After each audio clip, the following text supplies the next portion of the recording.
좋아요, 구독. 그 저번 주 금요일 날 네. 일단은 PC 발표가 있었습니다. 예. 그거 먼저 일단은 보면서 전체적인 흐름 제가 좀 짚어드리도록 할게요. 네. 자, 타이틀 보시면 연준의 피봇은 시기상조. 하지만 시장은 반응 중인데, 자, PC 일단은 보시면 쭉 보세요. 그렇게 많이 늘지가 않았어요. 예상 외로. 굉장히 조금 많이 늘 거라고 예상을 했는데, 근원개인 소비 지출만 조금 줄었고, 거의 시장과 부합하는 이런 모습을 일단은 보이고 있습니다. 그러니까 무슨 얘기냐면 물가가 조금 오를 거라고 봤는데 그 물가가 시장의 예측치와 부합을 했다. 자, 그렇기 때문에 금요일 날 밤 그리고 토요일 날 새벽 넘어가는 우리나라 시간으로 굉장히 많은 상승이 있었다. 굉장히 뭐라고 할까요? 무섭게 갔습니다. 매수 쪽으로. 자, 연준이 지금 피봇, 그러니까 연준의 스탠스 변화는 아직은 없을 거라고 제가 예상을 드렸죠. 왜냐? 칼을 뽑았는데 자기가 폴 볼커가 될 거라면서 연준이 칼을 뽑았는데 지금 여기에 와서 뭔가 전환을 하지는 않을 거다. 물가가 아직 잡히지 않았기 때문에. 그렇죠? 자, 금리 인상을 계속적으로 하면 물가가 잡혀야 되는데 물가가 지금 잡히지 않아요. 그럼 어떻게 됩니까? 그냥 그대로 가는 겁니다. 자, 그런데 하지만 시장은 반응 중이죠. 사실은 잭슨홀 미팅이나 아니면 FOMC 인터뷰에서 우리 파월 의장이 이런 것들을 하지 말라고 지속적으로 얘기를 했지만 시장은 어떻습니까? 지금 연준에 대항을 하고 있다. 자, 그러면 이 싸움이 어떻게 끝날 것인가? 자, 연준의 피봇은 아직은 시기상조예요. 이건 누구나가 다 알고 있을 겁니다. 왜냐? 물가가 잡히지 않았는데 어떤 경기 침체가 온다라는 것으로 피봇을 하기에는 굉장히 좀 위험성이 큽니다. 그렇죠? 물가가 더 높아지면 아예 잡을 수가 없는 그런 현상, 그리고 고통이 더 심해지고 고통이 길어지는 그런 현상이 올 수가 있기 때문에 피봇은 여러분들 아직 시기상조라고 보시면 돼요.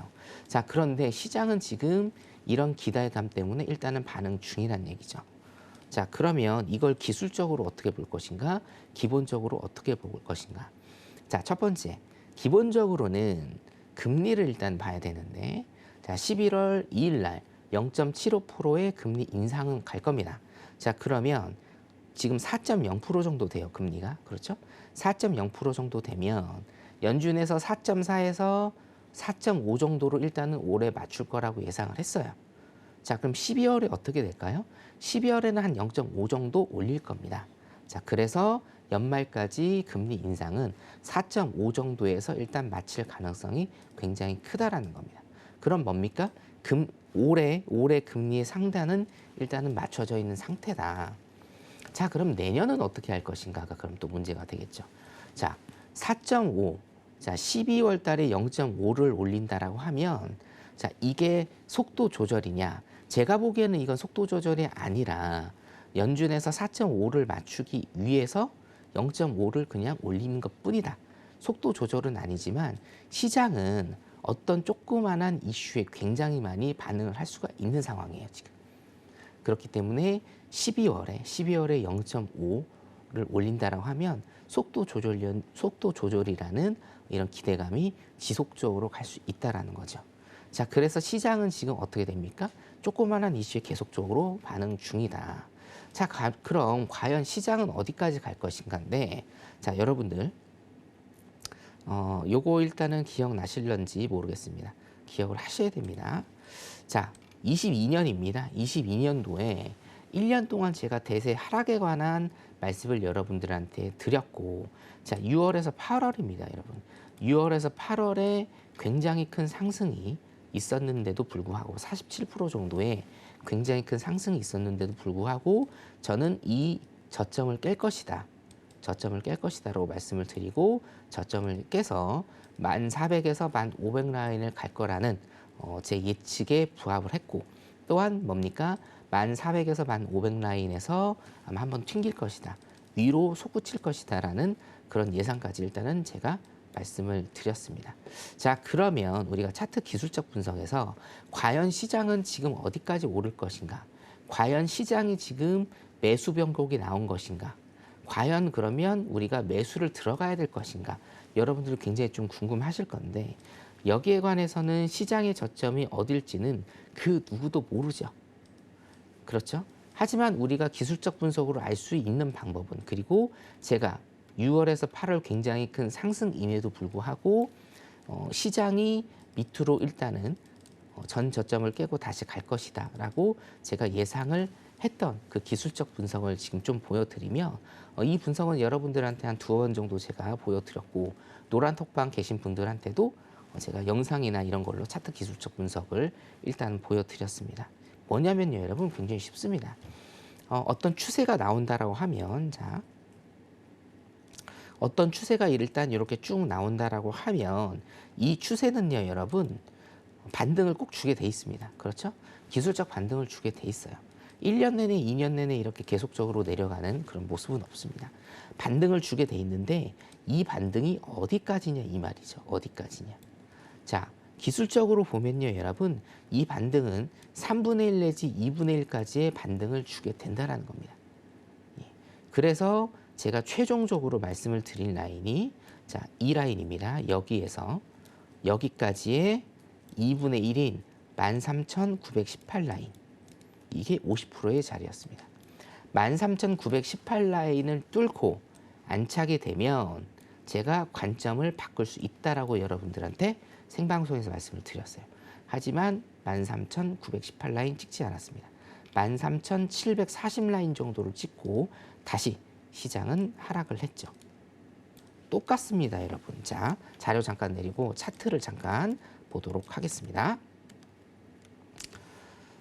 자, 좀 그려져 있네요. 네, 다 지우고 차트를 좀 잠깐 보도록 하겠습니다.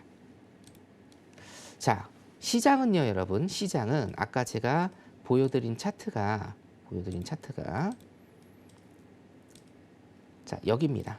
여기에서부터 이거는 제가 직선을 조금 쓰도록 할게요. 자, 여기에서부터 어디입니까? 여기까지의 하락분. 네. 2분의 1 라인. 2분의 1 라인까지 온다라고 하면 매수 관점으로 바뀔 수 있다라고 한 부분이 바로 이 부분이에요. 근데 740포인트만 딱 찍었습니다. 그리고 다시 내려갔다. 자, 그러면 여러분들이 다시 추세선을 그으셔야 되는 거 대추세선입니다. 고점과 저점을 연결하는 대추세선을 일단은 좀 이렇게 긋겠습니다. 긋고 시장이 어디까지 반등을 주느냐가 중요하죠. 최대 반등을 할 수 있는 시장의 포인트가 바로 50% 선이고 이 선이 어디냐면 12,112선입니다. 자, 메모해 두세요. 하나 둘 하나 하나 둘입니다. 하나 둘 하나 하나 둘 12,000 하나 하나 둘입니다. 이 50%의 선을 넘고 이게 지지를 받는다라고 하면 여러분들 매수 포지션의 룸이 이 정도 나오는 겁니다. 시장의 변곡점을 찾기는 여러분 굉장히 힘들어요. 사실상 매수 매도의 변곡점을 찾기는요, 여러분 엄청나게 힘듭니다. 사실은 이거는 신의 영역이라 볼 수도 있거든요. 자, 그렇기 때문에 우리는 최대한 이 신의 영역에 가까운 어떤 방법을 찾아야 된다. 차트상으로. 자, 그러면 가장 여러분들이 신뢰가 갈 수 있고 제가 라이브 방송으로 생방송으로 보여드렸던 게 바로 50% 구간이다. 이 50% 구간은 12,000 하나하나 둘 라인입니다. 그렇기 때문에 12,000 하나하나 둘 라인을 뚫고 간다라고 하면 어떤 매수에 대한 매수의 이점로서의 어떤 룸이 나오고 그게 아니다라고 하면 하방으로 다시 가는 이런 모습이 보일 것이다. 라고 여러분들이 일단은 그렇게 예상을 하시면 되겠고요. 차트 내리고 자료 잠깐 다시 보도록 할게요. 네. 자, 그래서 연준의 피봇은 아직 시기상조. 하지만 시장은 지금 반응 중이다. 12월 2일까지는 굉장히 많이 박스장을 그리면서 반응을 할 것이다. 자, 중간선거도 일단은 있습니다, 여러분. 중간선거. 자, 중간선거가 있는데 여러분, 자, 왼쪽 차트는 뭐냐면 제가 어차피 지금 강연회도 끝났고 어떤 시장의 1,400에서 1,500 라인까지 일단은 나왔기 때문에 제가 요거를 오픈을 해드리면 자, 신세계 리턴즈에서 제가 이거를 설명드린 적도 있고 강연회에서 제가 이거를 설명을 드린 게 굉장히 많습니다. 무슨 얘기냐면요. NDR에서 리서치 회사입니다. NDR에서 올해 S&P의 흐름에 관해서 S&P 흐름에 관해서 일단은 예상을 한 거고요. 자, 이게 언제냐면요, 여러분. 이게 최고점입니다. 올해 초고요. 최고점이고 여기가 어디냐? 여기가 바로 1400에서 1500 라인이었습니다. 이거는 지금 S&P 차트기는 한데요. 나스닥에 준해서 보시면 됩니다. 굉장히 크게 하락을 하고 그 다음에 뭐예요? 중간선거 즈음에서 시장이 크게 V자 반등을 한다라는 겁니다. 일단 자 그러면 시장이 굉장히 많이 하락을 했고 지금 일단은 오르고 있는 모습이다. 그리고 중간선거가 얼마 남지 않았다라는 거죠. 자, 이 라인을 따지다 보면 이 라인 정도가 일단은 될 것 같습니다. 이 라인이요. 이 라인 정도가 될 것 같고 자 그러면 굉장히 좀 재미있는데 과연 이런 시장의 반등이 여기에서도 그려질까? 이게 여러분들이 보셔야 되는 체크 포인트다라고 여러분들이 생각을 하시면 되고 자 그러면 이 체크 포인트를 완성시키기 위해서 필요한 라인이 바로 12,112 라인입니다. 12,112 라인을 딛고 올라서면 전 고점이에요. 여기가 전 고점인데 이게 16,000포인트까지 가는 건 아니고 14,000에서 1,500, 14,000에서 1,500포인트의 룸이 일단은 있거든요.